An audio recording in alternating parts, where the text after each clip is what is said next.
கல்யாணி என்னை மன்னிச்சிரு சூர்யா அப்படின்னு சொல்றா. எதுக்கு அவ மன்னிப்பு கேட்கிறான்னு சூர்யா யோசிச்சுட்டு இருக்கா.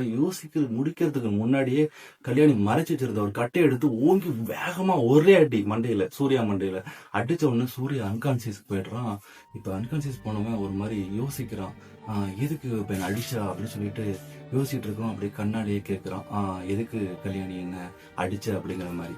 அதுக்கு இப்ப கல்யாணி சொல்றா, இந்த ஏலியன்களை நம்மனால ஒண்ணும் பண்ண முடியாது சூர்யா, எனக்கு வேற வழி தெரியல, அதனாலதான் அவங்க கூட சேர்ந்துட்டேன் அப்படின்னு சொல்றான். பயங்கரமான துரோகம் அடைஞ்சிட்டேன், ஏன் இப்படி கல்யாணி இப்படி பண்ணிட்டா, இவளுக்கு நம்ம இவ்வளவு பண்ணோமே அப்படின்னு நிறைய மைண்டுக்குள்ள ஓடுது. அதனால அவனால இது பண்ண முடியல, அன்கான்சியஸ்ல இருக்கான். இப்போ அந்த ஏலியன்லாம் வந்து அவனை அப்படியே அந்தரமா தூக்கிட்டு போய் அந்த ஸ்பேஸ்ஷிப் மாதிரி உள்ள இடத்துல கொண்டு வைக்குதுங்க. இப்போ அதுக்கு அந்த தலைவன் சொல்றான், முதல்ல அவன் தலைக்கு ட்ரீட்மெண்ட் கொடுங்கடா, அவனோட மூடு நமக்கு ரொம்ப முக்கியம் அப்படி சொன்னோன்னே அப்போ அந்த அடிப்பட்ட இடத்துக்குள்ள வந்து அட்வான்ஸ் மெத்தட்